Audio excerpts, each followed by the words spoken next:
5-star sales, service, and finance team. And backed by the 1-star you know. So go the extra mile. It's never crowded because so few have what it takes to go there. Mercedes-Benz Vans.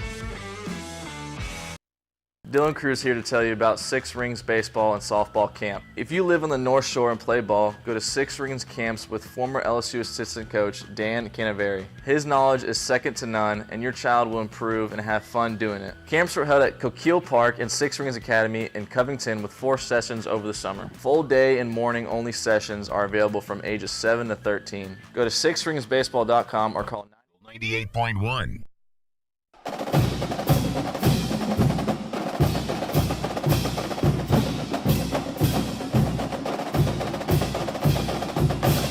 Eagle 98.1 game day continues. Tigers win it by a score of 34-10. 499-9898 is the number on the LeBarge hotline. Let's start with Glenn in New Mexico. Glenn, welcome into the show.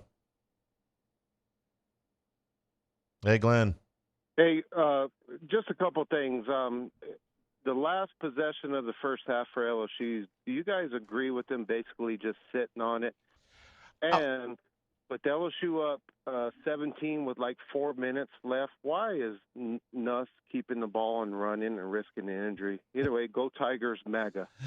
You know, the end of the first half, I wouldn't have minded if they would have sat on the ball. You start on the 2-yard line. When you start on the 2-yard line, it was 1:09 to go. Yeah. Usually what you do in that situation is you run something fairly safe, and if you can pop it for a decent gain and get into a decent field position, then you go ahead and you go with it. So if they had just run it 3 times, made Arkansas extinguish their timeouts, and tried to, massage 1 first down out of it and get out of there from the 15-yard line, I would have understood. But they get they run the little half roll to Daniels for 7, and then they get the pass interference on Arkansas. And when they got that, the clock was at 53 seconds. So you've got you're out at about the 24-yard line, and you've got 53 seconds to go, and you got 2 timeouts. Well, at that point, I thought that they would try something, and they did. And they let it run all the way down to 14 seconds. Arkansas also had timeouts left. I think they had 2. So they obviously don't want to do anything that's going to give Arkansas the ball back. So I thought they would either sit on it, or if they tried to do something, which they did, they threw 2 passes. If they got out of, that bad field position, I thought, well, maybe they'll try to do something now. So I was surprised they kind of split the difference. They got themselves out of the bad field position, and then they sat on it. If I remember it correctly, I think on the pass interference call, that wasn't a very smart throw. I mean, it was very easily could have been picked. It was tight coverage, and I think that's what scared them away. They were going to go for it. They got out on the first pass play. They gave him the option to throw another one. It was an iffy call or iffy decision. It was very easily interceptable. And then they were like, okay, let's just get out of here. Okay. That makes perfect sense. And as far as Nussmeier running on, we've been asking him to do it for so long. Yeah. Just bad timing. Did you see him on the sideline? Oh, he was fist pumping, excited. It looked like he was smiling, looking to the sideline like, look, I kept it. You think he's heard it? Oh, he's heard it for sure. Yeah. So, yeah, we want you to run on 4th and 2 against Ole Miss when you really need it. When you're up 24 points with 4 minutes to go, no, I don't want you running at that point. But you know what? If anything, he kept the deadgum ball. Maybe he gets a little bit of comfortability doing it, and we can continue to run the zone read. It was silly. Yeah. Okay, I mean, let's call it what it was. It was silly. Him smiling at the sideline. That's fine. Yeah, that's fine. It was very funny. Yeah. Because he didn't get hurt. Yeah. He separates his damn shoulder, then it's not going to be funny at all. Well, especially the way the game went. I felt like he was injured all night long. Every time he got up limping. He limped all night long early on. So especially now that I'm putting it all together, then running it late in the 4th quarter, I'm like, you've been gimpy all night long. Don't do that. Yeah, don't do that. So, no, trust me, I don't think the sideline was real keen on him doing that. 499-9898 is the number. Earl and Gonzales. Earl, welcome into the show. Hey, Charlie, how you doing, buddy? Good. Good. Yeah, so maybe you can explain. I don't know if it's like me or I know we have SEC East West. We used to have it, but is this going back to like the 80s where we don't have like like a conference like alignment? So how does that work when it comes to the playoffs? Well, the playoff is a committee, but the SEC championship game, well, you've got a multitude of tiebreakers here, and basically it's after you get past head to head. If you've got a multiple team tiebreaker, it goes based on who you've played, and from the top down. So just to tell you, if right now you've got 2 undefeated teams, but the next Georgia and Tennessee and Missouri all have 1 loss. So does Texas now and Vandy. You go with who they've played. Just trust me, it's a complicated tiebreaker. I'm gonna lose. I'll let somebody else just tell me. I'm gonna lose. I'll lose you if I just read it to you, because it's basically you're talking about common opponents and playing them from the top down. But what I've been wondering, and I'm going to have to wonder all the way to the end of this thing, is, are you better off going to the SEC championship game at 10-2 and losing, or being 10-2, losing the tiebreaker, not playing in that game and staying home? Yeah, and we're talking. This could be as many as 4 teams we're talking about. Yeah. There are right now 3, 6, 7 teams with 1 loss or less in the league.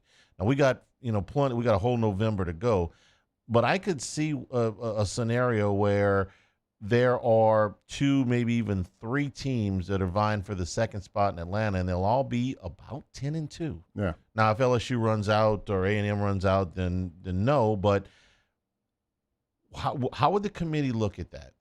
How would they say, if you are 10-2 and you go to the SEC championship game and you lose, and up until this point, I've been saying, well, you lose to maybe a number 1 Texas. Well, Texas ain't in number 1 anymore, and neither is Georgia. Alabama definitely isn't. So now you're going to lose to somebody. There are no undefeated teams left in the conference when you talk about all the games, and there's only 2 left that don't have a loss in conference play, and that's LSU and A&M are playing next week. So we get to the end of October, you're going to have 1 undefeated SEC team in conference play, and that's it. Going to get real complicated. Yeah, I mean, it's a weird spot because, I mean, the SEC championship was so important for so long.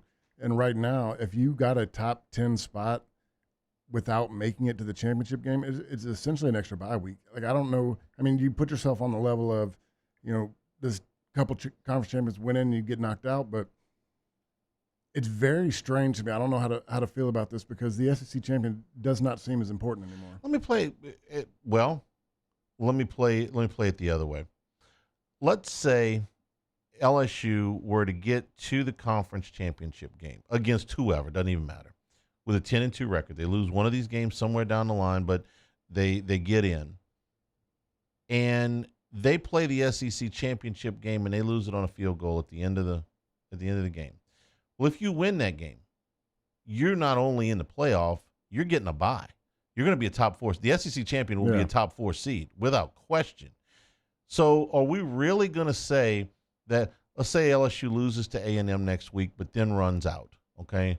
I think that would do it. I don't know what their deal would be against a 10-2 Georgia. But anyway, for argument's sake, you're going to tell me that the difference between LSU being a top 4 national seed or out of the playoff altogether is a field goal at the end of the SEC championship game? That's hard for me to digest. Yeah, I mean, which is why I think that the loser of the SEC championship game is going to get in, even if it's the 3rd loss. That's what I don't know. That's where I get it. And I don't have any historical perspective to go to. None. So this is the first year we're doing this. So we're all kind of doing this without a net now. I think you're better at 10-2 not making it than being 10-2 making it and getting a loss. You may be right. I think you've got a hell of a compelling case if you go through a Southeastern Conference schedule and with the tiebreakers and everything, you say, we were the 2nd best team. Yeah. And I say that not knowing if that's going to affect LSU or not. Hell, LSU could win next week. They may be the number 1 seed going. They may go to Atlanta at 11-1 and have a place in the playoff locked up, win or lose. Could happen. It's strange. I mean, the parity in the SEC right now makes this a lot more confusing. Vanderbilt at the current moment holds a half-game lead plus a tiebreaker over Alabama. Last year, I really wanted to put that in the show. I just had to put that in somewhere. At some point, maybe in the old days, they might be leading the East. No, because you got Vanderbilt or you got Tennessee. You would They got have the loss. Georgia's 4-1 in conference play, so they would be leading the East, but they would all be even in the loss column. They've already played 5 conference games. They have. Goodness. Yeah. 499-9898 is the number to call. Craig's in New Iberia. Craig, welcome into the show. Yeah, solid win. Solid win. This team is getting better and better every week. Really impressed with the defense. You know, offense is Nussmar is making some really good decisions, throwing the ball. I really like where we are. It's kind of, you know, it's wide open this year, and I think we have as good a chance as anybody to make a deep run. You know, maybe don't want to say win the national championship, but I think right now we have as good a chance as anybody because everybody every week top team seems to fall, and everybody doesn't look as invincible as they were. Like Texas, they look like they were world beaters, and Georgia beat them, and Georgia it isn't a great team. I mean, they're a good team, but I mean they're not they're not a world beater. So I mean it's a wide open thing. It's going to be exciting from here on out, and I really like LSU chances. Thank you. Appreciate the call. I agree, and it's not that I'm over the moon about this team right this second. I think this team right this second is good. I think they're a lot better than they were a month ago. What I'm banking on is that if they make improvement over the next month the way they did the last month, then you're really going to have something when you get to Thanksgiving.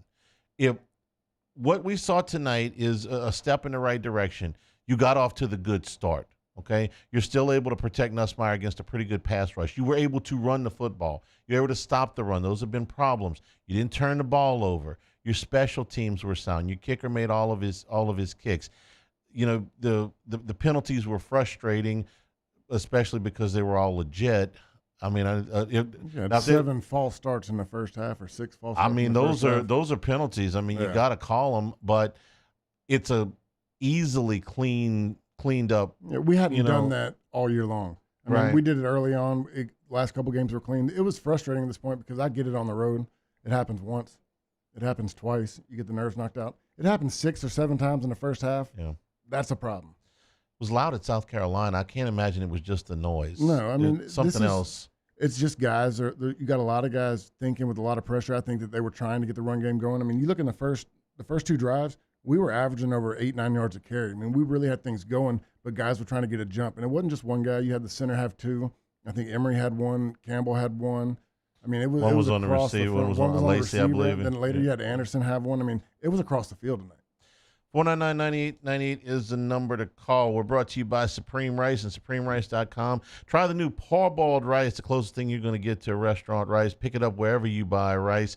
And support our Louisiana farmers. Supreme Rice, grown, milled, and processed down in southwest Louisiana since the 1930s. They're part of the Climate Smart program, talking about reducing methane emissions and promoting water conservation for future generations of Louisiana farmers. So whether you get the parboiled rice or the jasmine, the brown, the long grain, the medium grain, Supreme Rice is perfect for your jambalayas, for your stews, for your etouffees, for your gumbos as the weather gets a little bit colder. Pick it up the next time you are buying rice. Supreme Rice. For more information, go to SupremeRice.com. This is Eagle 98.1 Game Day.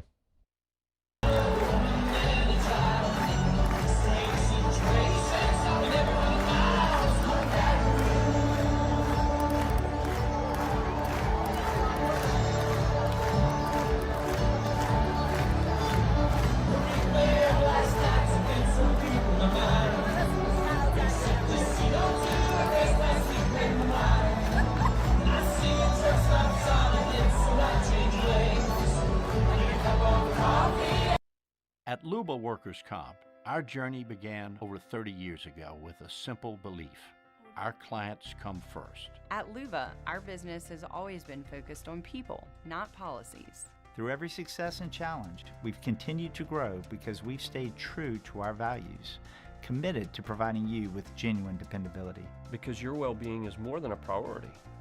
It's our purpose.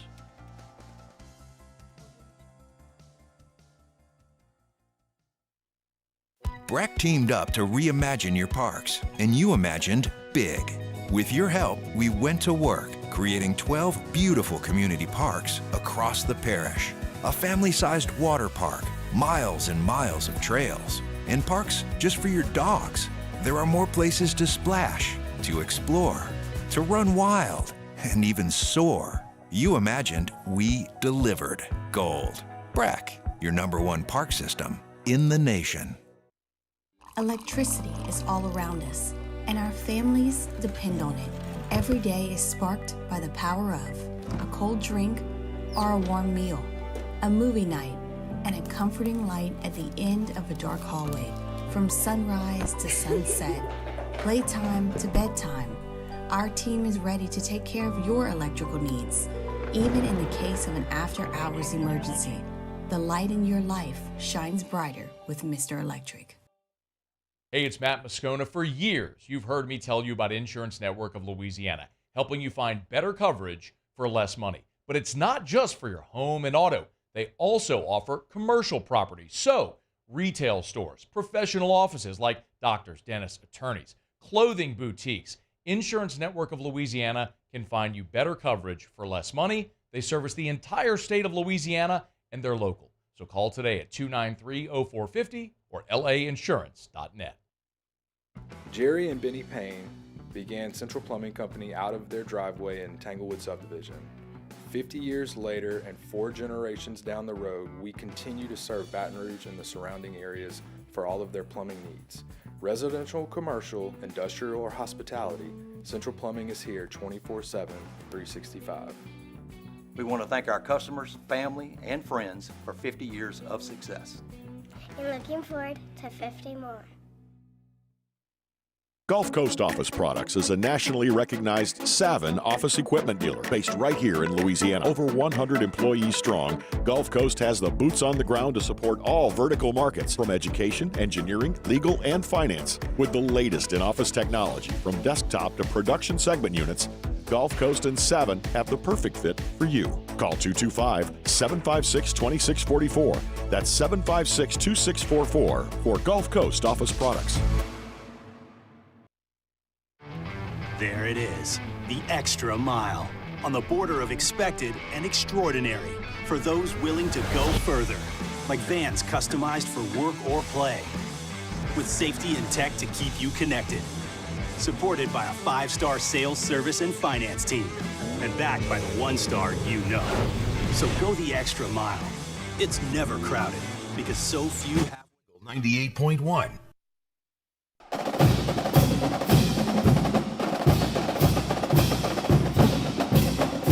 Eagle 98.1 game day continues.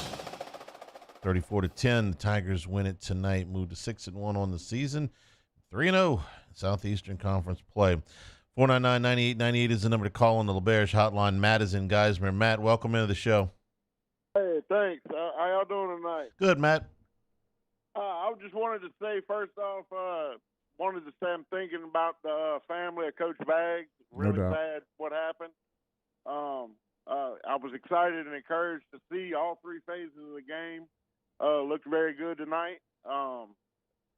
Just wondering if y'all think it's more an indictment on Arkansas's ability to stop the run, or did LSU finally get the running game figured out tonight? I think that they are getting better. Yeah. They're running the ball a little bit better. We'll do film study on Monday. You can watch that on YouTube with us, the Handycast. But what did you see tonight in the run game? First, I want to say thanks for talking about Coach Bags. I want to talk about Bags in a second. I think that it is LSU's running game has been so close. If you go back and look at the shows we've done on the Handycast and we've broke down the film, it's always been one guy off, one guy missing a block. There's about to be a seam. It doesn't get there. I think tonight you're starting to see it coming. I thought those guys, when you're talking about these offside penalties, I thought these guys made a point to control the line of scrimmage. And I thought for the most part they did. I thought they blocked a lot better tonight. But I think it's each week they're getting better, and they're just getting closer and closer to being a complete unit. Yeah. We talked about, Gordy and I did, about Coach Baglio on the pregame show a little bit. It was just such a shock today to learn that he was in that accident last night. Rich, I said some things in the pregame. I met Charlie Baglio back in the 90s when his Independence teams were in the Superdome and we were calling games, and he was always extremely nice to us. And you couldn't be around the LSU building from the time he started coaching there without everybody knew Bags, and everybody he knew everybody knew him. And every time you see him, he'd have a joke, he'd have a story, he'd have that little chuckle, that little smile. It was really, really just a devastating gut punch to lose him. You go over the last 24 years of LSU football. It doesn't matter who the coach is. Doesn't matter which regime was in there. You know two guys, Sam Nader and Coach Baggs. Right. And those are the two guys that carried LSU football for the last 25 years. And, my dad called me today. He's like, I can't believe it. I mean, he's the guy I talked to the most while you and your brother were both playing at LSU over 9 years. Coach Baggs was the one that met my dad in the parking lot. I mean, he's a guy to me that, he was the calming voice. We call him Coach Baggs. He wasn't a coach on the field, but he was the guy that talked to you after practice. He talked to you after a bad game. He talked to you before. He was always like the father figure that, hey, don't worry about it, we're good. He was like the even kill guy that kept everybody calm in the locker room. I mean, it's a big loss for LSU. It's a devastating loss, and for he was a football guy, man. He was the guy. Was he man. A football guy? I used to tell him, I said, you got the best job in the world. You got the second office in the building when you walk up there. You greet everybody. You know everybody. I mean, you sit back in there and watch the games. I mean, he to me, I'm not a born and raised LSU fan. Coach Baggs is everything I know about LSU. If there was ever a perfect job for him, okay, if you say, let's take, he had a fancy title, but essentially he was a liaison to the high school. Yeah, no doubt. The high schools in Louisiana. He won over 200 games at Independence High School, okay? If you could have said, hey, take somebody who knows every high school coach in the state pretty much, and find there's other people that know every high school coach in the state. Find one that is almost universally liked, because coaches, you can't like everybody. Pretty much everybody liked him. If anybody didn't like, I didn't meet him, and I'm not saying that because he's passed. I would have said that, before that. We need somebody who can talk to all these high school coaches, can speak the language, knows what's going on, and who everybody likes. That's him. That's the guy. The things I remember the most about him, it's every bowl game, every time we played in New Orleans, the guy loved the craps table. And he would get in there the next morning, he'd be like, I hit him for big last night. I hit him big, and he'd get everybody fired up. He was, he liked to roll the dice, and he liked to play golf. Yeah. He's a very good golfer, actually. He's just an awesome guy. It's terrible loss. We're gonna miss him. William in Salt Lake is next. William, welcome into the show. Yeah, man. Hell yeah, man. That's a big win tonight. I actually live right down the street, from the Utah Stadium, but I decided to stay home and watch Tigers, of course, because I'm not from Utah. I'm just out here for a job. Gotcha. And so our schedule coming up, man, it's going to be tough, man. We got A&M, we got Bama. You can't sleep on Florida, and you damn sure can't sleep on Vandy. It's going to be tough, but I think we can do it, especially if we play like we did tonight.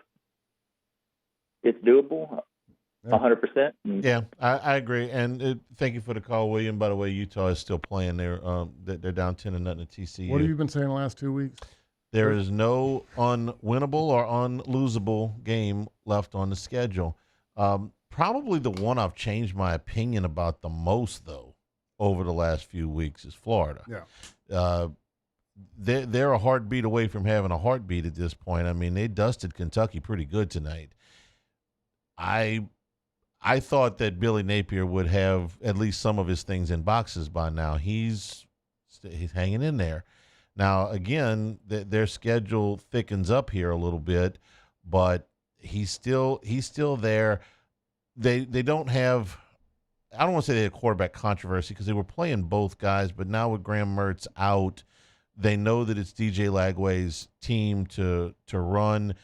He didn't have a big night he didn't complete a lot of passes. He had a big night throwing the ball, but he didn't complete a lot of passes. He was 7 of 14 for 260 yards. So there were a lot of big plays, but He was able to make some plays with his feet as well. And Florida ran right down Kentucky's throat. They ran for almost 200 yards tonight, and they beat Kentucky by – they were a small underdog at home. They won by 4 touchdowns tonight. So they're still hanging around. Now, again, their schedule thickens up. The next 4 weeks, they play Georgia, Texas, LSU, and Ole Miss. That's a tough one. They'll be underdogs in all 4 of those games. Then they get Florida State at the end of the regular season, which at the beginning of the year looked like a tough game and no longer is. But the next 4 are a monster. And right now, you got to say that if they beat Florida State and they win one of these other games, he might make it. Yeah, I mean, it's just the parity in this league right now. You're talking about them running through Kentucky. Kentucky beat Ole Miss, which was a big win. They played wire to wire with Georgia, who just beat the number 1 team in Texas. I mean, everybody is so close. Oh, the transitive property of football will drive you crazy right now. Beat this, beat that, beat that team who beat that team. Yeah. So you're right. The rest of the schedule is extremely challenging, but there's no game. First of all, there's not the traditional November rental win, and there's not this dead end. There's no way they're going to beat that team. Yeah. There were some years with Alabama where it was like, man, look, it would take a miracle. I'm just going to shoot you straight. They don't have that team on the schedule. No, the toughest game on our schedule is A&M next week. That is going to be your back-to-back road SEC games. I think even Alabama's going to be tough, even though it's at home. That's back-to-back SEC games. There's not an easy spot left on the schedule for them. We started saying that 2 weeks ago? Yeah. Okay. Florida is the most changed since then. Oklahoma second, but for the other reason, because they're going in the other direction. That's a bad football team. Yeah, right now. I mean, that's to me the most surprising. I mean, Venables was the most sought-after head coach for a long time. Everybody wanted to pull him away from Clemson. He was supposed to be Oklahoma's Kirby Smart. Yeah. The guy that's turned down a bunch of, offers and overtures and stuff to wait for the right job and take a job like Georgia or Oklahoma. And obviously worked out really well for Kirby. It hasn't for Venables. No, and I think, he was in a tough spot with Lincoln Riley leaving, and Lincoln took the offense with him. He took Caleb Williams. He took some key spots, and he has not been able to fill those voids. You know what Lincoln Riley needs? He needs a closer. Yeah. Because they have blown some leads, man. He got the worst bullpen in the country. He lost the opposite side. He had the defense at Oklahoma for a little while. Right now, he don't know. It's tough. When did he have a defense at No, Oklahoma? I was about to say, old Oklahoma had the defense. Yeah, that was before him. Oklahoma had a defensive reputation before him. He's never had a defense. But usually they've been able to score enough points to win a bunch of games. Right now, they can't hold a lead to save their life. They lost at Maryland today. I think their biggest lead was 21. Maybe it was 17. I'll go back and look, but they couldn't hold it. 499-9898 is the number to call. Jules is in Abbeville. Jules, welcome into the show. Well, Charles, speaking of closers, are you going to go with the Yankees or the National League representative? I figured at the beginning of this thing, I said, this Yankees Dodgers is just too easy. The Mets were swinging such hot sticks for a while there. I thought they might sneak in, and they still might. But I'm going to say the Yankees, but I say that under duress because I don't have a rooting interest if once Cleveland gets knocked out. Yeah.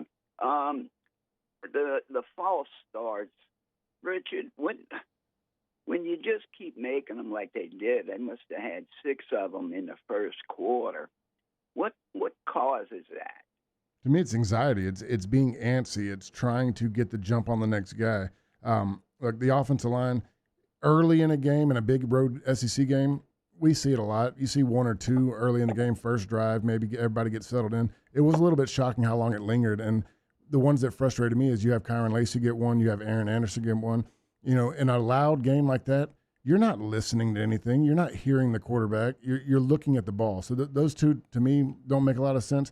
But I think in general, I mean, it was odd to me tonight because I understand 1 or 2 getting the jitters out, getting the anxiety out. But to get 7 in the first half is rough.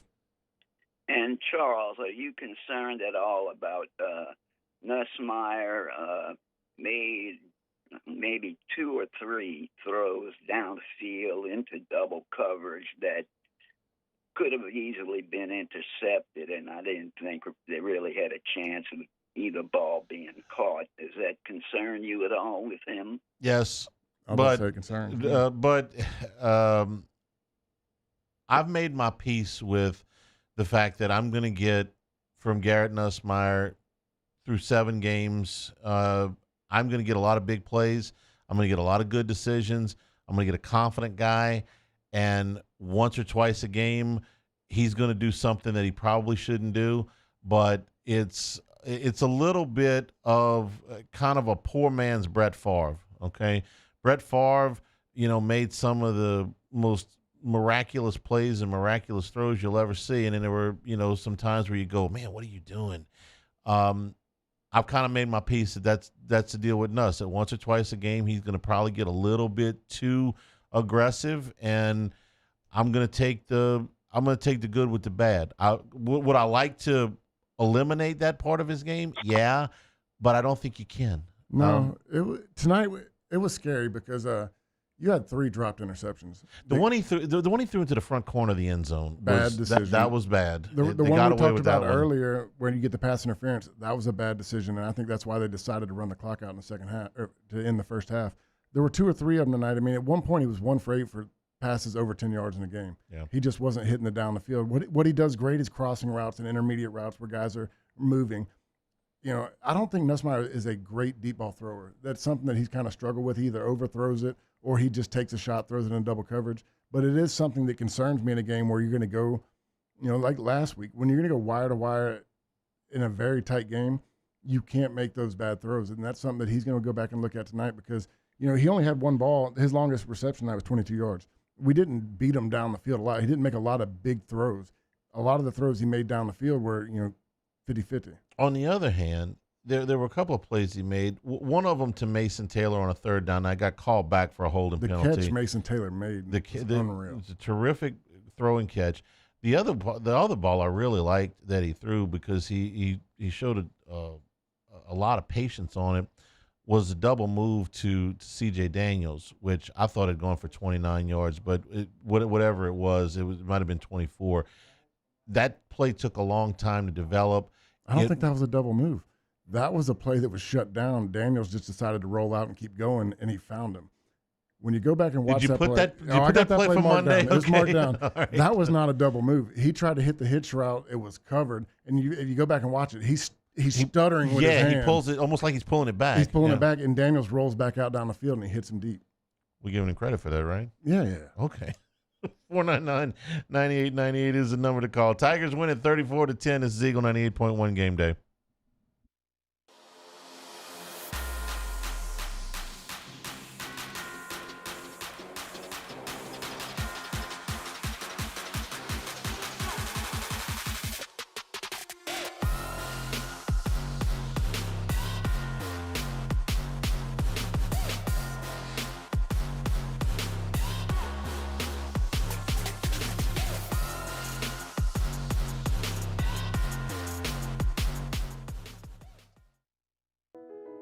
I've been doing business with Luba for 25 years.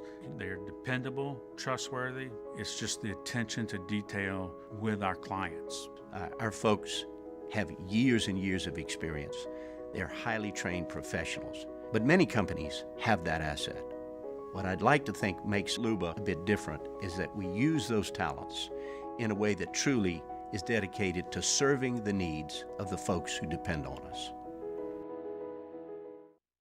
Dylan Cruz here to tell you about Six Rings Baseball and Softball Camp. If you live on the North Shore and play ball, go to Six Rings Camps with former LSU assistant coach Dan Canaveri. His knowledge is second to none, and your child will improve and have fun doing it. Camps were held at Coquille Park and Six Rings Academy in Covington with 4 sessions over the summer. Full day and morning only sessions are available from ages 7 to 13. Go to sixringsbaseball.com or call 985-206-9096. Learn the game to love the game. Brack teamed up to reimagine your parks, and you imagined big. With your help, we went to work, creating 12 beautiful community parks across the parish. A family-sized water park, miles and miles of trails, and parks just for your dogs. There are more places to splash, to explore, to run wild, and even soar. You imagined, we delivered gold. BRAC, your #1 park system in the nation. Electricity is all around us, and our families depend on it. Every day is sparked by the power of a cold drink or a warm meal, a movie night, and a comforting light at the end of a dark hallway. From sunrise to sunset, playtime to bedtime, our team is ready to take care of your electrical needs. Even in the case of an after-hours emergency, the light in your life shines brighter with Mr. Electric. Hey, it's Matt Moscona. For years, you've heard me tell you about Insurance Network of Louisiana, helping you find better coverage for less money. But it's not just for your home and auto. They also offer commercial property. So, retail stores, professional offices like doctors, dentists, attorneys, clothing boutiques. Insurance Network of Louisiana can find you better coverage for less money. They service the entire state of Louisiana, and they're local. So call today at 293-0450 or lainsurance.net. Jerry and Benny Payne began Central Plumbing Company out of their driveway in Tanglewood subdivision. 50 years later and 4 generations down the road, we continue to serve Baton Rouge and the surrounding areas for all of their plumbing needs. Residential, commercial, industrial, or hospitality, Central Plumbing is here 24/7, 365. We want to thank our customers, family, and friends for 50 years of success. And looking forward to 50 more.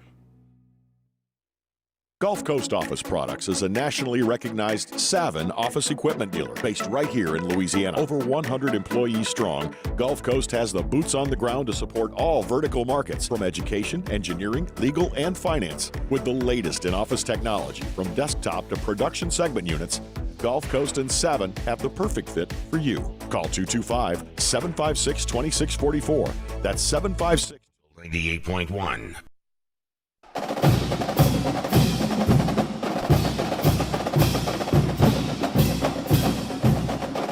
Eagle 98.1 Game Day continues. Tigers win it by a score 34-10 over Arkansas. 499-9898 is the number on the LeBear's hotline.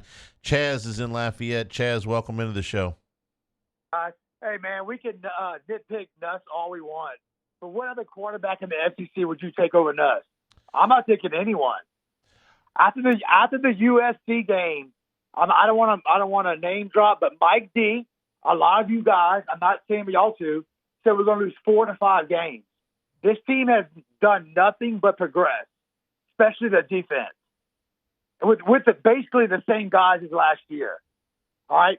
The only thing I'm worried about is the penalties, the offsides. When we go to A&M next week, it's going to be twice as loud. So they got to figure that out. But I'm impressed with them. Go Tigers. And I wouldn't take anybody else but us driving my bus, guys. Appreciate it. Thank you, Chaz.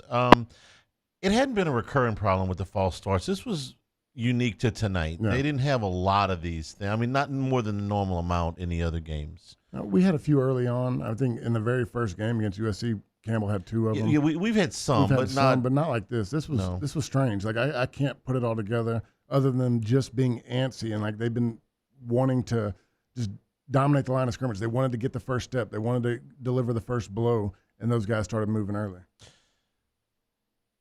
I can't tell you that I would take another quarterback over Nussmeier at this point.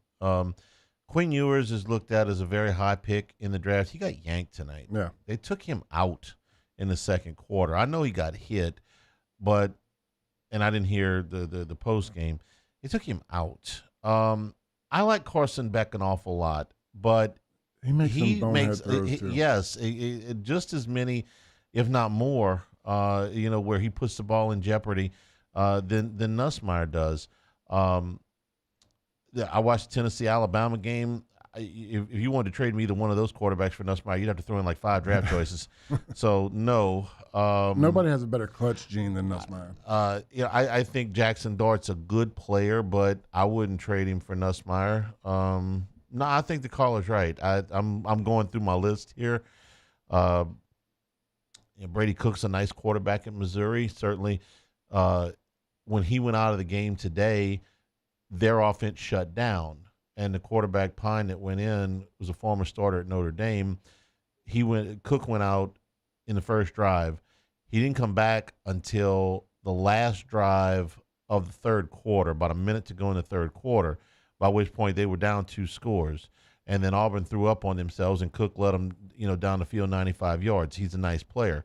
He's a good quarterback. I wouldn't trade Nussmeier for him. No, I wouldn't trade him for Nussmeier. Nobody facilitates the ball more or better than Nussmeier. I mean, look, where we've struggled is in the run game, but we have a pseudo passing run game. We got a lot of short hitches, little outside passes that are getting the guys up in space and moving.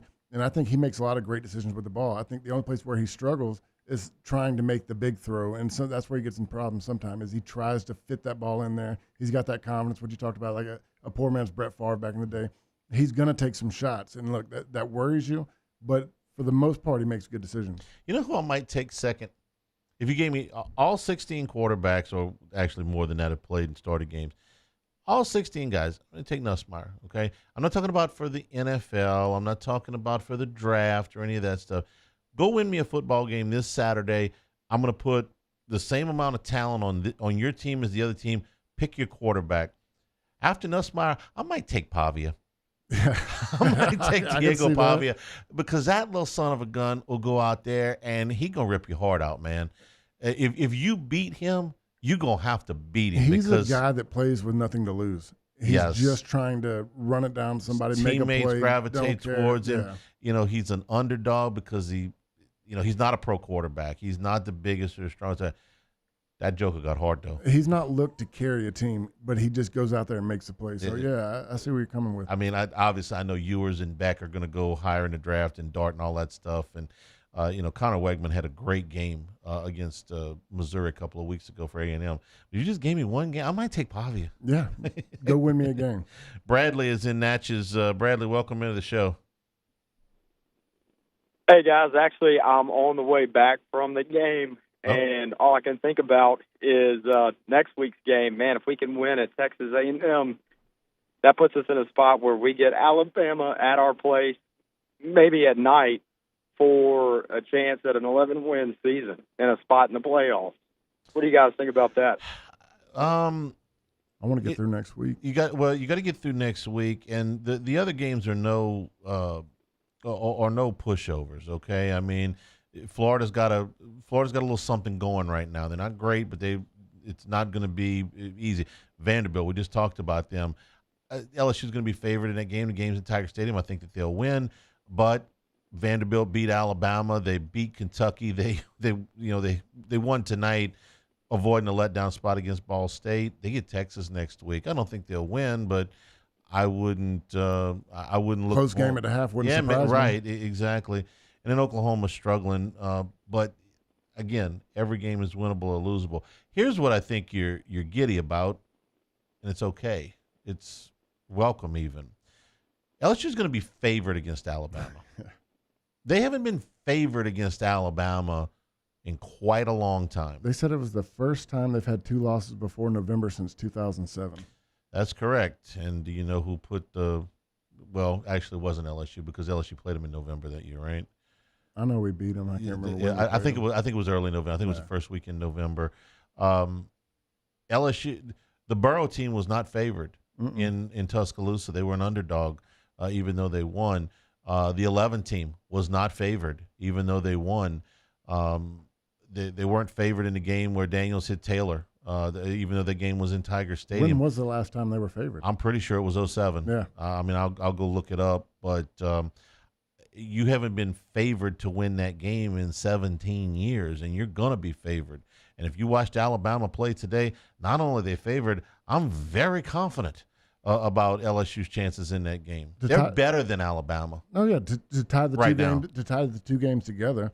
What we talked about on Friday is you were worried about, with Perkins being out, spying the quarterback, having a guy against Green. Then we talked about when you go see Milroe. I think Weeks covered him pretty well. It makes you feel a little bit better because Green's an athlete, and the way that we handled him and were able to keep up with him, it makes you feel better going down the road. Well, with 3 Weeks out there tonight. Yeah. I mean, he was just all over the place. David is in Mandeville on the LeBerge hotline. David, welcome into the show. Hi, Charlie and Rich.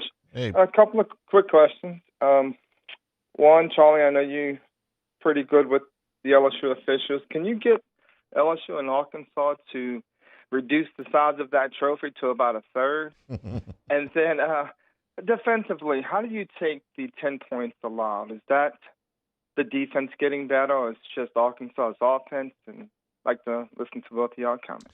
All right. Did you ever have to carry that thing? Never tried to touch it. 175 pounds. I was too tired after the game to go run over there and grab it. It's the gaudiest thing you've ever seen. Go back and watch just about every video of the guys who carried it. Yeah, they didn't play many snaps. It's 100 and it's heavy and it's bulky. It's not at all easy to move around. I've been around it, and the boot part of itself is a little wobbly. And I was always worried that, man, you drop that thing, it might crack. But anyway, those people might have wanted to be dropped. Or yeah, no kidding. What did you defensively? I think defense, we had timely turnovers. Look, we were giving up a lot of yards early on. I mean, the first drive, 8 plays, they take off 4 minutes. We get a missed field goal, unfortunate for them. The very next drive, first play fumble. The first play turnovers today is what really slowed them down, because they come back the next drive, 9 plays, 4 minutes, 39 seconds, touchdown. Then we go an 8-play drive, punt, field goal, then the intercept. To me, they were moving the ball. We just made timely stops. I mean, they hit crossing routes all night, and that's what I'm excited to go back and watch the film. It's easier to watch film after a win because I can go look at it. But we were getting beat on crossing routes a lot. I mean, wide open guys over the middle. It seemed like every time we got in 3rd and long, Green hit somebody right at the sticks. That's something I need to go back and see. But, they made the plays when they had to. Similar to Ole Miss. Ole Miss moved the ball a lot. Every time that they had to make a stop, we'd made one. You're exactly correct on the turnovers. All 3 of them were in the first play of the drive. The first fumble led to an LSU field goal. The Weeks tip interception led to a touchdown the very next play. And then the third one, the game was pretty much out of range by that point, but that one was on the first play as well. Went back and checked that USC Maryland game. They never led by 3 scores, but they led by 2 touchdowns twice, including in the fourth quarter, and still lost. That breaks the locker room. I mean, when you're getting those leads and you can't close out, that's when you start to have doubt. They've had guys, but Bear Alexander, who was their best defensive tackle or their highest rated defensive guy, transferred out after 4 games. After they lost, I forgot if it was Michigan or Minnesota, but after they lose that, this is supposed to be your defensive leader, okay, or at least maybe your best player. He bugs out of there, and then they lose a couple of defensive linemen to injury. So now all of a sudden you've got a problem with defensive front depth. Well, that defensive front was pretty good when LSU played them in Las Vegas. Yeah, I mean, like, I can go on a whole tangent about that. It's a different team now. It's a completely different team. But my personal opinion, you got a guy that wants to quit on you after 4 games. Get the hell out. I don't want you on my team. No, I agree with you. It's the most of all the things that bother people about current day college football. That one bothers me the most. Transfer portal in the offseason, fine. NIL, fine. Revenue sharing, okay. Guys that play 3 or 4 games and then say, I quit, especially if you're playing. I don't want them on my team next year, whoever they're trying to transfer to. I mean, that to me, it started with the quarterback at UNLV did one. They played better after he was gone. Yeah. This guy, I assumed that, without the injuries, they were going to rally around and try to play better because, to me, that's if you're going to quit that early, you were cancer in the locker room. You were never all in. So the team, solidifies around people like that we're going to make it better. But the injuries that follow, you start losing depth, and that's where it starts to become a problem. They're 3-4 now, and they're 1-4 in Big Ten play. And the only reason I'm bringing them up is if this does come down to a resume thing, this is not helping. It's a different team. They lose today by a point.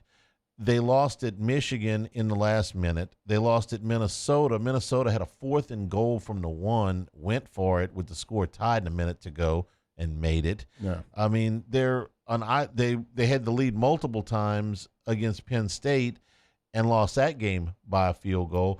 They're an eyelash away from at least 2 more wins, maybe 3, but they're 3-4. You are what your record says you are, and right now their record says that they're not very good. And I'm hoping that never comes home to roost for LSU. You hope that it's a committee is looking at it as who's the best team now. Yeah. And this team got better all year long. This is not the same team that played week one. I agree with that, but everything counts. Yeah. You know, LSU is a much better team. That's another good exercise, okay? A lot of people thought, myself included, that Lincoln Riley might be the coach here, him and Brian Kelly. Well, Kelly's teams have gotten better as the season goes. I know Riley won the head-to-head. All of his teams have been better at the end than the beginning. Riley's teams have been worse. No. So which one would you rather have? I just want to be good in the beginning and get great at the end. Play somebody bad to start the season. Have I told you my week 0 theory? A few times. Yeah, too many times. 499-9898 is the number to call. Take a break. This is Eagle 98.1 Game Day. Spencer Callahan is the one to see. Call 387-2323. LA 21-12681, offices in Baton Rouge. Eagle 98.1, WDGL and AC1 Baton Rouge.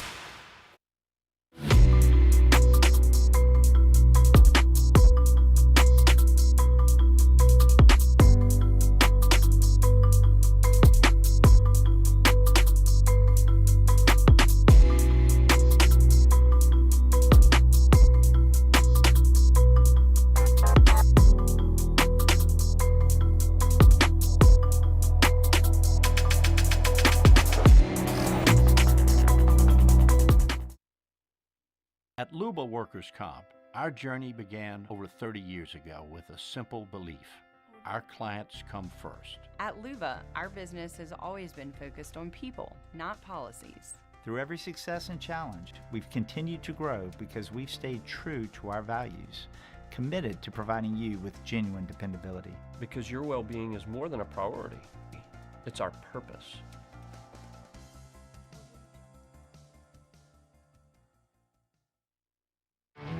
There it is, the extra mile, on the border of expected and extraordinary for those willing to go further, like vans customized for work or play, with safety and tech to keep you connected, supported by a 5-star sales, service, and finance team, and backed by the 1-star you know.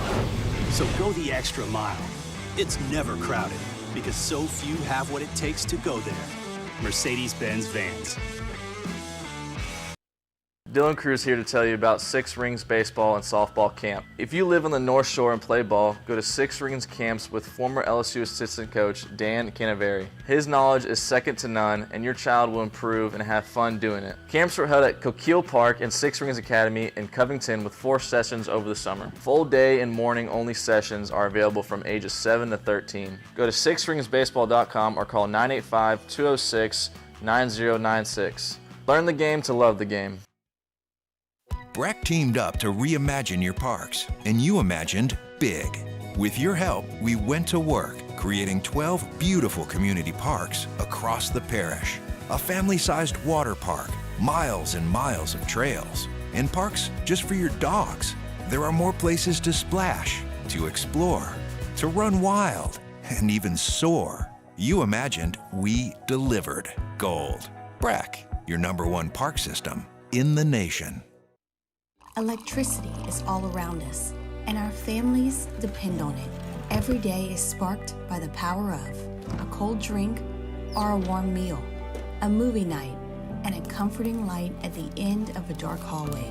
From sunrise to sunset, playtime to bedtime, our team is ready to take care of your electrical needs. Even in the case of an after-hours emergency, the light in your life shines brighter with Mr. Electric. Hey, it's Matt Moscona. For years, you've heard me tell you about Insurance Network of Louisiana, helping you find better coverage for less money. But it's not just for your home and auto. They also offer commercial property. So, retail stores, professional offices like doctors, dentists, attorneys, clothing boutiques. Insurance Network of Louisiana can find you better coverage for less money. They service the entire state of Louisiana, and they're local. So call today at 293-0450 or lainsurance.net. Jerry and Benny Payne began Central Plumbing Company out of their driveway in Tanglewood subdivision. 50 years later and 4 generations down the road, we continue to serve Baton Rouge and the surrounding areas for all of their plumbing needs. Residential, commercial, industrial, or hospitality, Central Plumbing is here 24/7, 365. We want to thank our customers, family, and friends for 50 years. 98.1.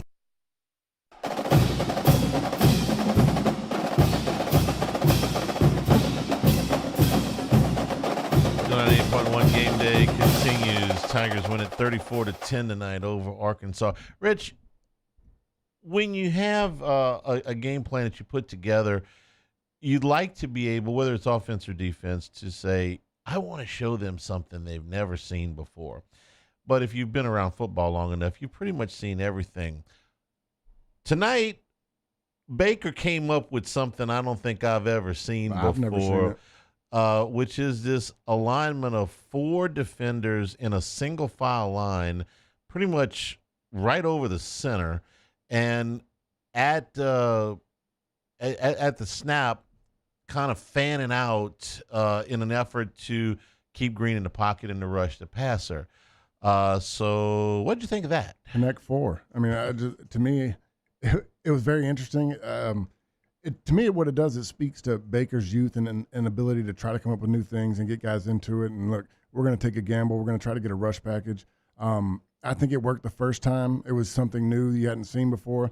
The second time, they tried to bring them 3 of the 4 on a blitz, and they're just too far off of it. But very interesting. I really want to go back and look at it because I'm still intrigued to figure out what the responsibilities were to see how they fanned out. Okay. You're interested in the defensive guys' responsibilities. Okay. I'm interested as what those offensive linemen were talking about when they got up there, because it's like, who you got that cat, who's got who, because you don't know where they're going. From the standpoint of that, I mean, you've seen Chavis used to do this a lot at Tennessee, like the mosh posh at the line where everybody's walking around, standing up, they're moving, you don't know where they're coming. But once the ball snaps, everybody goes to a direction. And that's what you're looking for as the offensive line. It might confuse you from a setting the mic call, figuring out where to fan. But once you take your drop step, everybody fills it out for you. They're going to the places where you know you got to look. One of those things that other coaches are going to have to spend at least a little bit of time on, because he could use this again. There's a lot of things you do in a game that you're not necessarily trying to hit a home run on, is you're trying to waste the other team's practice. You want them to see different looks, just like we did it all the time. Once we got up, we ran stuff that we weren't going to run to win the game. We ran stuff just to make them practice it. I also saw you guys run some things in practice that I knew Les was never going to run in a game. Oh, shoot, half of our spring we never ran once we got to the season. Gordy and I had a running bet one year. He actually for 2 years. He promised me Spencer Ware was going to be in the Wildcat, and it became a running joke. He said, I have been to practice. They are running this all the time in practice. I said, Gordy, I don't think you're lying. He's just never going to run in the game. No. when Gary Croton first got there, we spent the entire spring, we were going to be a no-huddle team. We were going to call everything. We called fastball, curveball. We had vanilla, chocolate. It was going to tell you which play we were going to call, but we're calling everything from the line. The very first game of the season, we did it for like the first series. People got confused and never ran it again. You spent the whole spring running this new fast offense. We're going to run it. It lasted 3 plays? 3 plays. We never did it again. Did y'all have the little signage boards where you had like Homer Simpson it was just simple vanilla, a bulldog chocolate. and an ice cream cone or whatever? No, we didn't get that creative. It was still kind of called in like the side from the pros, but we were going to go on 2, look to the sideline, get the play, go forward. But like I said, we spent all spring, never ran it. Yeah. I don't know if they'll use this again. It didn't kill them. It's not like they busted something. 50-50 on it. It worked the first time, didn't the second time. I think it's something, though, that when you get in a 3rd and long, there's going to be situational packages for it to where you can confuse them and make them have to think a little bit more. This sequence that was so impressive to me, that started with and it came at a time when the game was really very much still in doubt. Okay, at 16-10, you put together a drive that's gotten into Arkansas territory. The drive implodes because of your penalties, not because of anything Arkansas did. And then they get the ball back at the 14-yard line with 5 minutes to go in the 3rd quarter, and it's still a 1-score game. The Weeks interception, the touchdown, they punch it in immediately. 2-point conversion to Green, 24-10. Arkansas comes out, they get a 24-yard completion on the very first play. And then you get a really good tackle by Weeks on 1st down, a really good tackle by Burns on 2nd down, a sack by Weeks on 3rd down, and they've got to give the ball the game. Right back. They got to give the ball right back to you. Then you're able to drive down and get a field goal, and then you kick it back to them. It's 27-10. There's still 10 minutes to go in the game. The broadcast crew was acting like Arkansas still had a chance. I'm like, if that team scores 3 touchdowns or 3 times in 10 minutes, I'll walk backwards from here to Fayetteville. But they were, mathematically they were still in it. Shan gets a sack. You get your first 3 out in the game. Yeah, and you get the big pressure from Swinson to force the incompletion.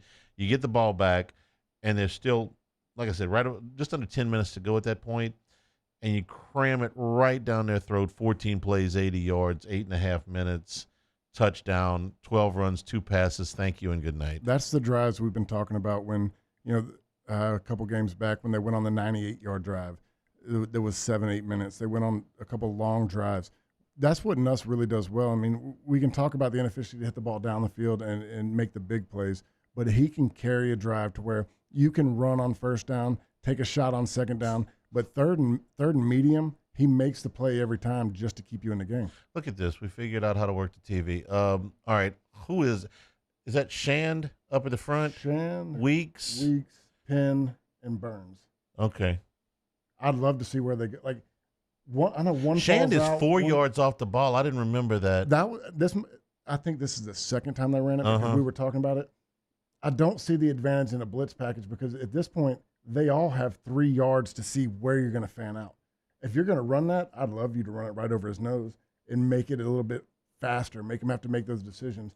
But like I said, I want to go back and look at these 2 plays tomorrow because it's very interesting where they came up with this. You got 2 guys playing the edge. This is all mixed match in the middle. This is all between guard and center and guard where they're going to confuse them. But, Quarters on the back? I'd have to go see it. I mean, I don't know. I mean, you still got 3 guys out wide. I don't know who's over there. It's a very interesting package. I'm counting defensive backs here. I'm thinking that Penn drops out. I know I want them to drop out, but it's something that people got to practice. Tune in for film study this this Monday on the Handycast on YouTube. We'll try and see if we can figure this thing out. All right, we'll take a break here in the studios of the Flagship. We'll come back and take more of a look at this game between LSU and Arkansas. This is Eagle 98.1 Game Day. The Windsor Senior Living Community in Mandeville, Louisiana is a beautiful, vibrant apartment community geared towards seniors. They are nestled right in the heart of Mandeville, where seniors live a more carefree lifestyle in spacious apartments with the peace of mind that comes from having a little extra help. Call the Windsor at 985-624-8040 to schedule a lunch and tour. Come see how the Windsor can be your passport to peace of mind. I've been doing business with Luba for 25 years. They're dependable, trustworthy. It's just the attention to detail with our clients. Our folks have years and years of experience.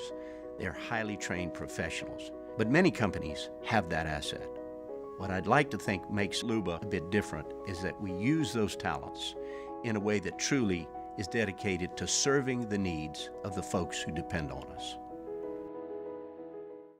Gulf Coast Office Products is a nationally recognized Savin office equipment dealer based right here in Louisiana. Over 100 employees strong, Gulf Coast has the boots on the ground to support all vertical markets from education, engineering, legal, and finance. With the latest in office technology from desktop to production segment units, Gulf Coast and Savin have the perfect fit for you. Call 225-756-2644. That's 756-2644 for Gulf Coast Office Products.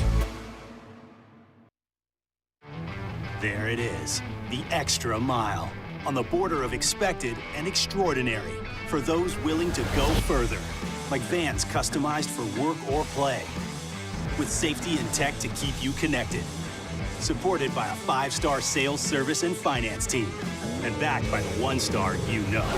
So go the extra mile. It's never crowded, because so few have what it takes to go there. Mercedes-Benz Vans. Dylan Cruz here to tell you about Six Rings Baseball and Softball Camp. If you live on the North Shore and play ball, go to Six Rings Camps with former LSU assistant coach Dan Canaveri. His knowledge is second to none, and your child will improve and have fun doing it. Camps were held at Coquille Park and Six Rings Academy in Covington with 4 sessions over the summer. Full day and morning only sessions are available from ages 7 to 13. Go to sixringsbaseball.com or call 985-206-9096. Learn the game to love the game. Breck teamed up to reimagine your parks, and you imagined big. With your help, we went to work, creating 12 beautiful community parks across the parish. A family-sized water park, miles and miles of trails, and parks just for your dogs. There are more places to splash, to explore, to run wild, and even soar. You imagined, we delivered. Gold. Breck, your #1 park system in the nation. Electricity is all around us, and our families depend on it. Every day is sparked by the power of a cold drink or a warm meal, a movie night, and a comforting light at the end of a dark hallway. From sunrise to sunset, playtime to bedtime, our team is ready to take care of your electrical needs. Even in the case of an after-hours emergency, the light in your life shines brighter with Mr. Electric. Hey, it's Matt Moscona. For years, you've heard me tell you about Insurance Network of Louisiana, helping you find better coverage for less money. But it's not just for your home and auto. They also offer commercial property. So, retail stores, professional offices like doctors, dentists, attorneys, clothing boutiques. Insurance Network of Louisiana can find you better coverage for less money. They service the entire state of Louisiana, and they're local. 98.1. Eagle 98.1 Game Day Stat Check. Presented by Luba Workers Comp. Luba Workers Comp. Delivering genuine dependability. Before I get to the yardstick, I got a text during the break from Chris Blair and Todd Polites, from the drive. 8:22, LSU's longest drive since 2014. I got like 3 minutes during the break, so I gotta come up with this. I'm like, that was the Ole Miss game. That I remember. Better than All right, me. so yeah. Well, hang on a second. They had 2 in that game. The drive that was longer in time, LSU had a 17 play. Tell me this ain't right out the Les Miles playbook. 17 plays, 90 yards, 9 minutes and 7 seconds. Kicked a field goal. Okay, the analytics guys would have gone berserk. All right. Down 7-0, they kick a field goal to make it 7-3. And then later in the game, actually very late in the game, in the fourth quarter, LSU still down 7-3. They get the ball at their own 5-yard line and put together a 13-play, 95-yard drive that took 6 minutes off the clock. They scored a touchdown, go up 10-7, and that was the final score. Of those 13 plays that they ran in the fourth quarter, starting at 11 minutes, how many of them were runs, Richard? 11. 12. I was close. Okay. Which one was the pass? The touchdown. The last one. Yeah. Yeah. They threw it to Logan Stokes, who that might have been, he might have scored 2 touchdowns, 1 or 2 touchdowns. Yeah. That might have been his only one. Now that I think so, of it. Because I remember doing the it. post game, and it's like, of all the people they're going to throw to, Logan Stokes, who was a blocking tight end that they had brought in, and, Les wouldn't throw the ball at tight end. I got to tell you this, like you didn't know. After Croton left, man, you were like, please throw me the ball. It was after the interception year in 08. He was never going to throw the ball over the middle of the field again. So they run it. It's funny you say that. I talked to Logan Stokes last week when I was at the Ole Miss game, and we were talking about his 1 touchdown, and then we're going to bring it back up on this. That was Hilliard for 2, Hilliard for 18, Hilliard for 8, Melvin Jones for 6 yards. Get the ball to fullback. Hilliard for 16, Fournette for 5, Fournette for 2, Hilliard for 2, Hilliard for 1, Fournette for 22, Fournette for 6, Melvin Jones no gain to the 3, Logan Stokes 3-yard pass from Anthony Jennings. There was way too many 1 and 2 yard runs in there for a 95-yard drive. More than a few. That was the Bo Wallace game. Okay, good Bo, bad Bo. Mm-hmm. Well, LSU's defense was really good that night. They held Bo Wallace in check, and LSU finally put together a drive. All right, tonight's game. LSU 26 first downs to 15, total yards 393 to 277 for the Tigers. Passing yards, 235 for LSU, 239 for the Hogs. Rushing, 158 for LSU on 37 carries, 4.3-yard average. 38 rushing yards on 19 attempts, 2 yards even for Arkansas, one of the more impressive stats of the game. LSU, another impressive stat, was 9 of 15 on third down. Arkansas was 4 out of 9. The penalties were the bummer, 11 for 80 yards for LSU, 7 for 78 yards for Arkansas. Hogs turned the ball over 3 times. LSU never did. LSU time of possession, 38:53 to 21:07 for Arkansas. Individually, Garrett Nussmeier, 23 of 34, 233 yards, no touchdowns, no interceptions. Taylon Green, 21 of 31, 239, and touchdown and an interception. Caden Durham, 21 carries, 101 yards, and 3 touchdowns, averaging 4.8 per carry. Caleb Jackson, I think this is his most extensive action since the opener, 5 carries for 30 yards. Josh Williams with 5 carries for 18 yards. Jaquindon Jackson, who was in and out of the game for Arkansas, he got knocked around pretty good, got sent back to the locker room at one point in the second half. 5 carries for 26 yards was their leading rusher. C.J. Daniels, 7 catches for 86 yards and almost pulled an OBJ. That was unreal. That was really close. The fact that he even got a hand up. The way he picked up the helmet and the ball at the same time when he stood up. Yeah. I was like, what are you doing with both your hands at this point? He's got giant hands, I'm guessing. Kyron Lacey, 6 catches for 49 yards. Aaron Anderson, 3 for 36. He took one off the turf. I thought Crucial time. I thought it was a third down. Yeah, it was a third down. I thought it was a catch. Yeah. The announcers were trying to say, I'm like, look, I thought that they said early on in the game, you can have possession of the ball and it touch the ground as long as you have possession of it. And that's what I think he had. With some of the things I saw tonight, not necessarily in the LSU game, but in some of the other games, I'm glad they didn't review it. Yeah. Let's put it that way. Andrew Armstrong, 7 catches for 94 yards and a touchdown to lead Arkansas tonight.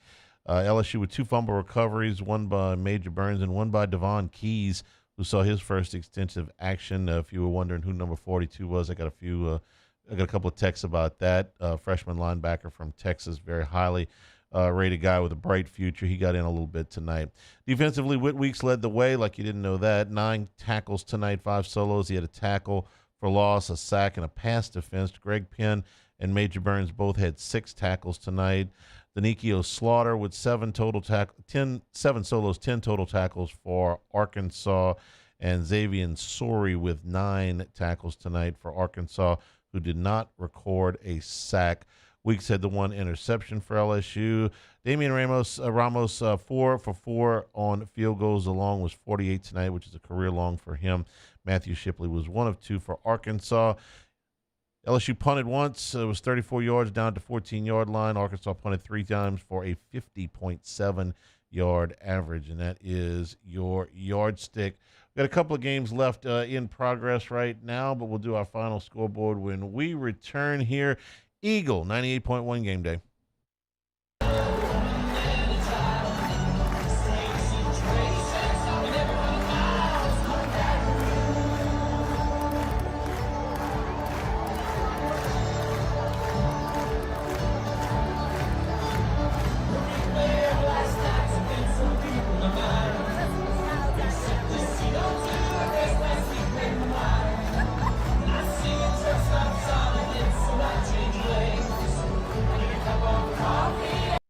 At Luba Workers' Comp, our journey began over 30 years ago with a simple belief: our clients come first. At Luba, our business has always been focused on people, not policies. Through every success and challenge, we've continued to grow because we've stayed true to our values, committed to providing you with genuine dependability. Because your well-being is more than a priority.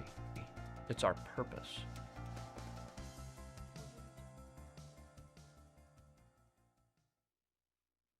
Jerry and Benny Payne began Central Plumbing Company out of their driveway in Tanglewood subdivision. 50 years later and 4 generations down the road, we continue to serve Baton Rouge and the surrounding areas for all of their plumbing needs. Residential, commercial, industrial, or hospitality, Central Plumbing is here 24/7, 365. We want to thank our customers, family, and friends for 50 years of success. And looking forward to 50 more. Gulf Coast Office Products is a nationally recognized Savin office equipment dealer based right here in Louisiana. Over 100 employees strong, Gulf Coast has the boots on the ground to support all vertical markets, from education, engineering, legal, and finance. With the latest in office technology, from desktop to production segment units, Gulf Coast and Savin have the perfect fit for you. Call 225-756-2644. That's 756-2644 for Gulf Coast Office Products. There it is, the extra mile, on the border of expected and extraordinary, for those willing to go further, like vans customized for work or play, with safety and tech to keep you connected, supported by a 5-star sales, service, and finance team, and backed by the 1-star you know. So go the extra mile. It's never crowded, because so few have what it takes to go there. Mercedes-Benz Vans. Dylan Cruz here to tell you about Six Rings Baseball and Softball Camp. If you live on the North Shore and play ball, go to Six Rings Camps with former LSU assistant coach Dan Canaveri. His knowledge is second to none, and your child will improve and have fun doing it. Camps were held at Coquille Park and Six Rings Academy in Covington with 4 sessions over the summer. Full day and morning only sessions are available from ages 7 to 13. Go to sixringsbaseball.com or call 985-206-9096. Learn the game to love the game.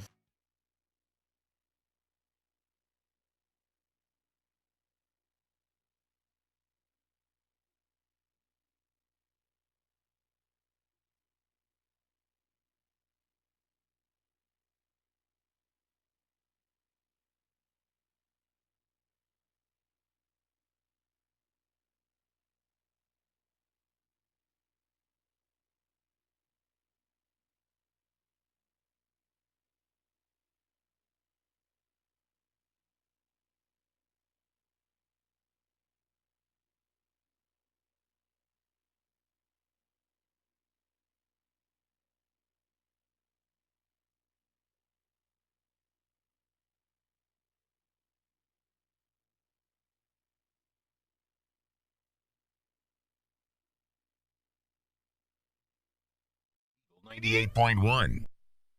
The Robinson Brothers Ford Lincoln College Football Scoreboard.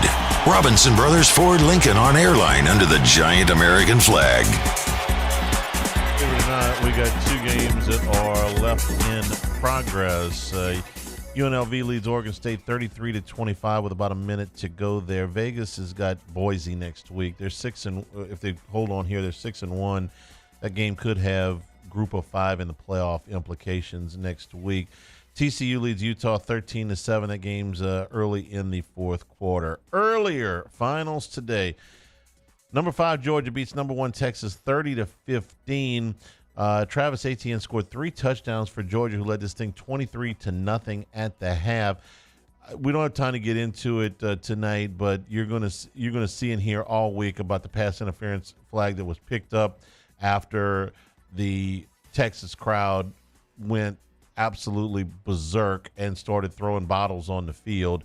It was the right call, but the wrong enforcement of it. You can't let a judgment call. You cannot pick up a flag on a judgment call. They did. Believe me, I wish for just one day you could pick up a flag on a judgment call. It would have been the Superdome in 2019 in January of that year.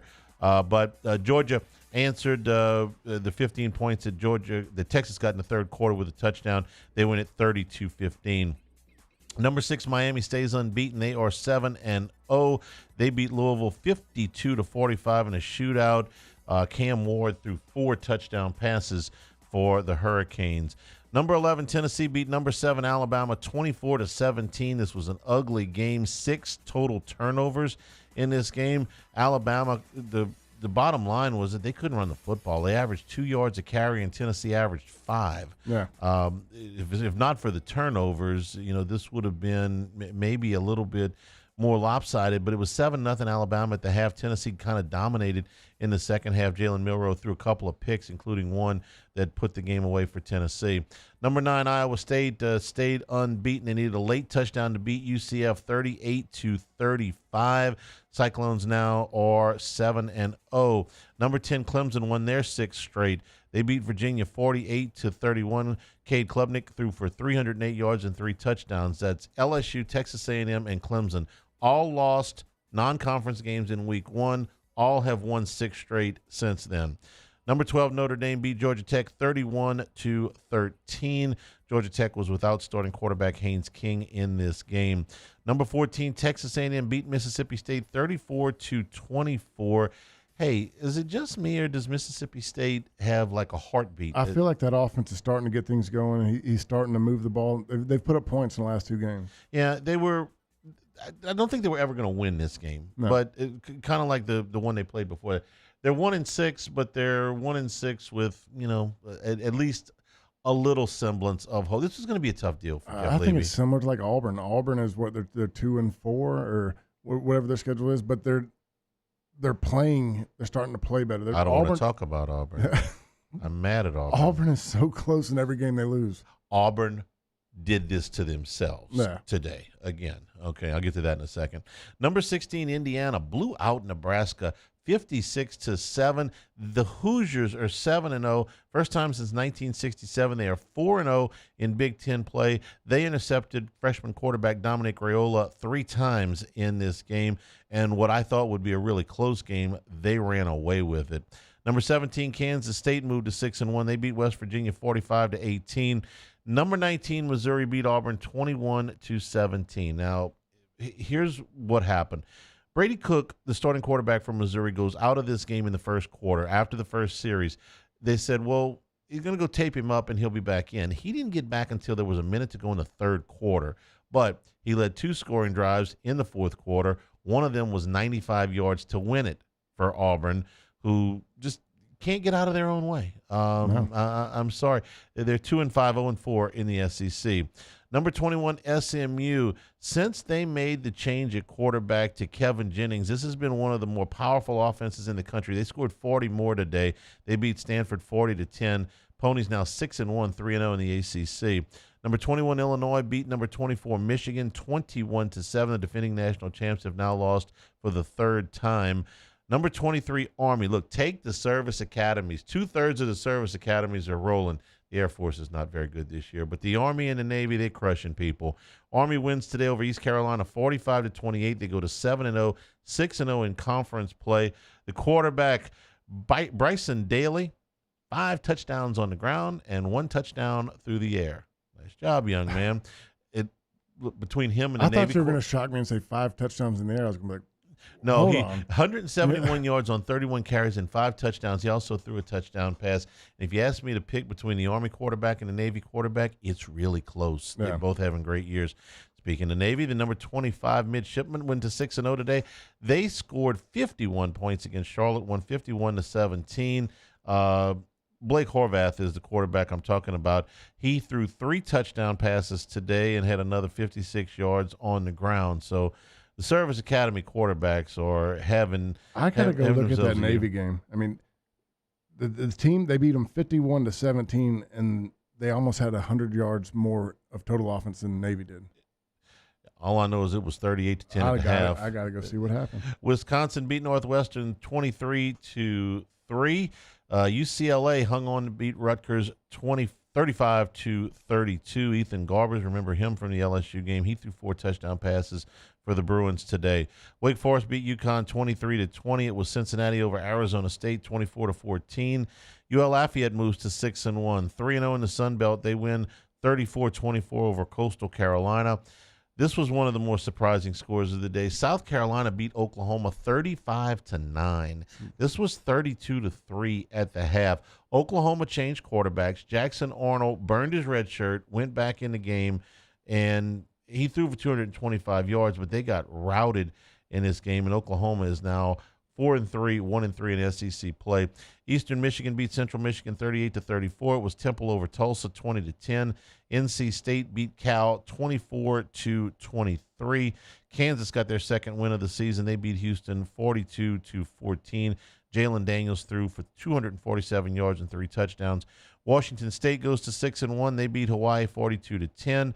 Old Dominion beat Texas State 24-14. It was Miami of Ohio over Ohio 30-20.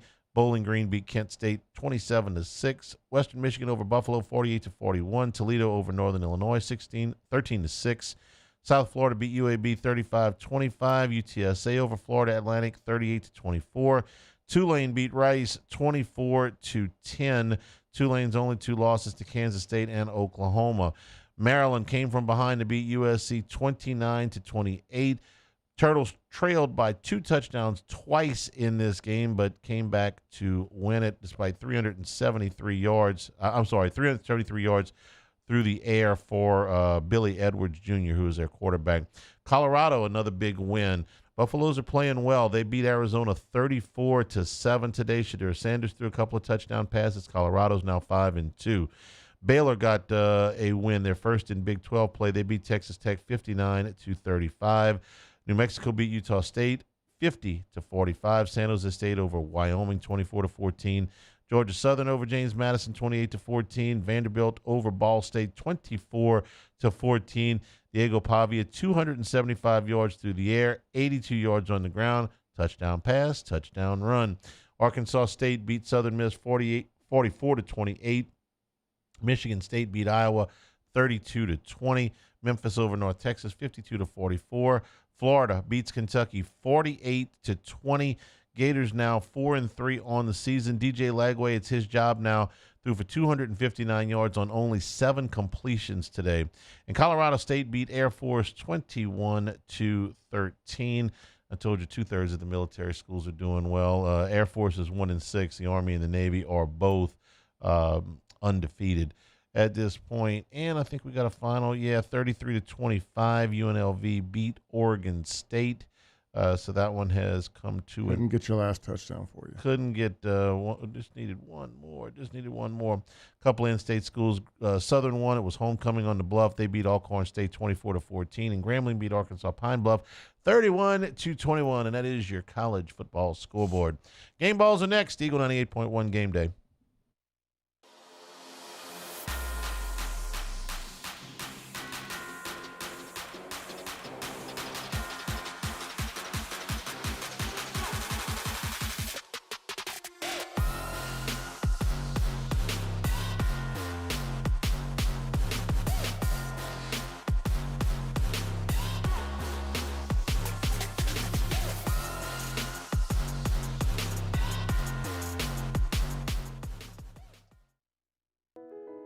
I've been doing business with Luba for 25 years. They're dependable, trustworthy. It's just the attention to detail with our clients. Our folks have years and years of experience. They're highly trained professionals, but many companies have that asset. What I'd like to think makes Luba a bit different is that we use those talents in a way that truly is dedicated to serving the needs of the folks who depend on us. Breck teamed up to reimagine your parks, and you imagined big. With your help, we went to work, creating 12 beautiful community parks across the parish. A family-sized water park, miles and miles of trails, and parks just for your dogs. There are more places to splash, to explore, to run wild, and even soar. You imagined, we delivered gold. Breck, your #1 park system in the nation. Electricity is all around us, and our families depend on it. Every day is sparked by the power of a cold drink or a warm meal, a movie night, and a comforting light at the end of a dark hallway. From sunrise to sunset, playtime to bedtime, our team is ready to take care of your electrical needs. Even in the case of an after-hours emergency, the light in your life shines brighter with Mr. Electric. Hey, it's Matt Moscona. For years, you've heard me tell you about Insurance Network of Louisiana, helping you find better coverage for less money. But it's not just for your home and auto. They also offer commercial property. So, retail stores, professional offices like doctors, dentists, attorneys, clothing boutiques. Insurance Network of Louisiana can find you better coverage for less money. They service the entire state of Louisiana, and they're local. So call today at 293-0450 or lainsurance.net. Jerry and Benny Payne began Central Plumbing Company out of their driveway in Tanglewood subdivision. 50 years later and 4 generations down the road, we continue to serve Baton Rouge and the surrounding areas for all of their plumbing needs. Residential, commercial, industrial, or hospitality, Central Plumbing is here 24/7, 365. We want to thank our customers, family, and friends for 50 years of success. And looking forward to 50 more.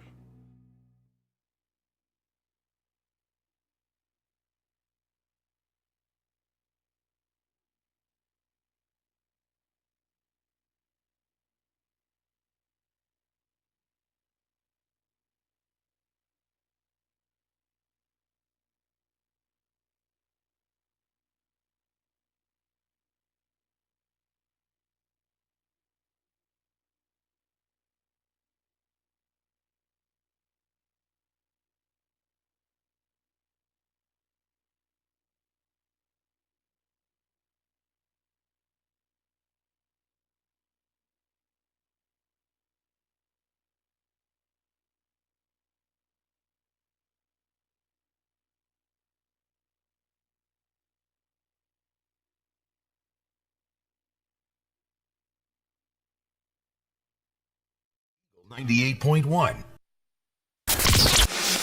Eagle 98.1 Game Day. Game Balls. Presented by WCK Foundation Repair. WCK Foundation Repair. Support your home team. WCK Foundation Repair. All right, you first. Surprise. Wid Weeks. Yeah. Yeah. That's what I'm going with. 9 total tackles, 5 solos, and assists, tackle for loss, and a pass defense. The timely stats. It's the interception. Yeah. It's the sack on the third down. I mean, he just changed the game in the second half. No argument. I'm going to give C.J. Daniels a game ball tonight. 7 catches, 86 yards, led the way for LSU, and it looked like he missed last week's game with an injury. It looked like he had to tough it out more than once tonight. So and almost came up with the miracle catch, but he caught everything he was supposed to catch. So I give him a game ball. And Caden Durham, who had 101 yards tonight on 21 carries and 3 touchdowns. Yeah, I think that his first touchdown, just playing through it, a guy tried to pull him down by his shoulder. He fought through it. I mean, he's a tough runner. They gave the game ball, one of the game balls, to Damian Ramos. Deserved. 4 for 4. It helped LSU maintain the lead all the way through. One of them from 48, one of them from 47. So these weren't exactly just gimmies. Yeah. And Ramos had a big night. So those are our game balls in LSU's 34-10 victory. Tigers move to 3-0 in Southeastern Conference play, 6-1 overall. They'll be moving up a little bit in the polls. And next week's game against Texas A&M will be for first place in the Southeastern Conference. There'll only be one undefeated team in conference play after next week. We'll come back and wrap it up here. LSU wins at 34-10, Eagle 98.1 Game Day. Brandon Holly here. Siding, windows, even doors. ReliefWindows.com. Eagle 98.1, WDGL and HD1 Baton Rouge.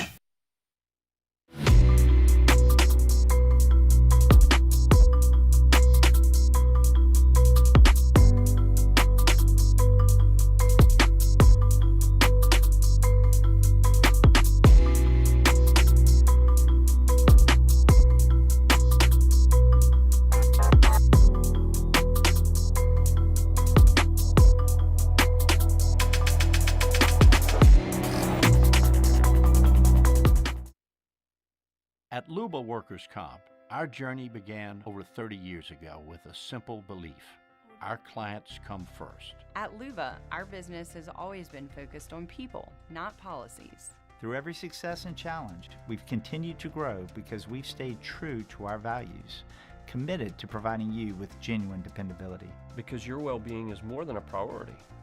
It's our purpose.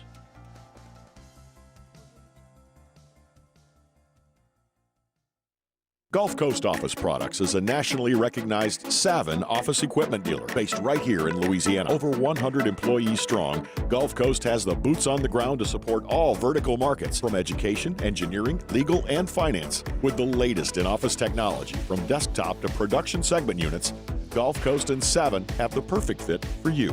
Call 225-756-2644. That's 756-2644 for Gulf Coast Office Products.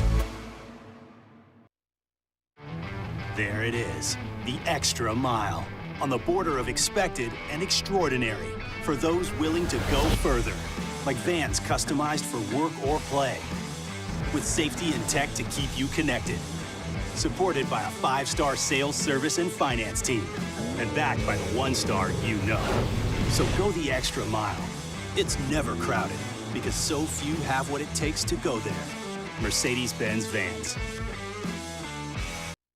Dylan Cruz here to tell you about Six Rings Baseball and Softball Camp. If you live on the North Shore and play ball, go to Six Rings Camps with former LSU assistant coach Dan Canaveri. His knowledge is second to none, and your child will improve and have fun doing it. Camps were held at Coquille Park and Six Rings Academy in Covington with 4 sessions over the summer. Full day and morning only sessions are available from ages 7 to 13. Go to sixringsbaseball.com or call 985-206-9096. Learn the game to love the game.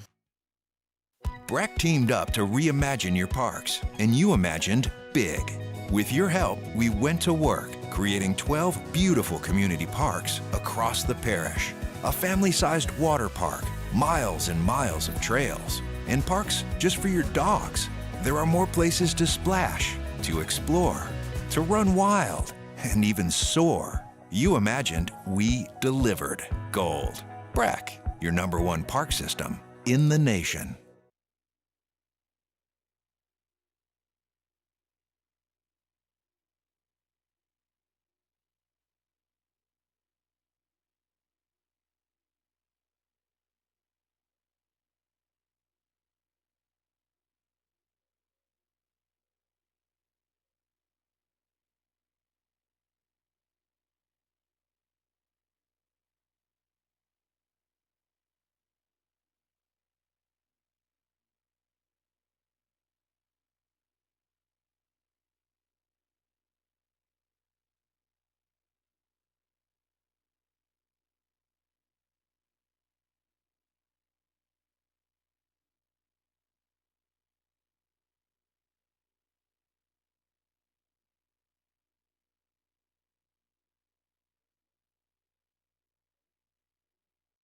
.1.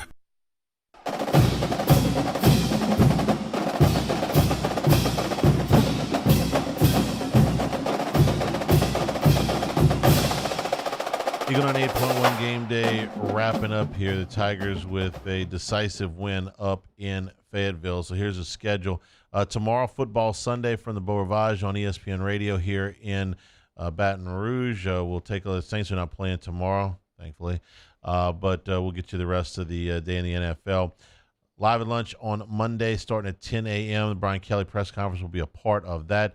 Coach's show from TJ Ribbs on Thursday night. And then LSU and Texas A&M 6:30 kickoff has been set by the league, so we'll be on the air at 1:30 from Rouse's for pregame next week for LSU and Texas A&M, which will determine what team stays undefeated the longest in Southeastern Conference play.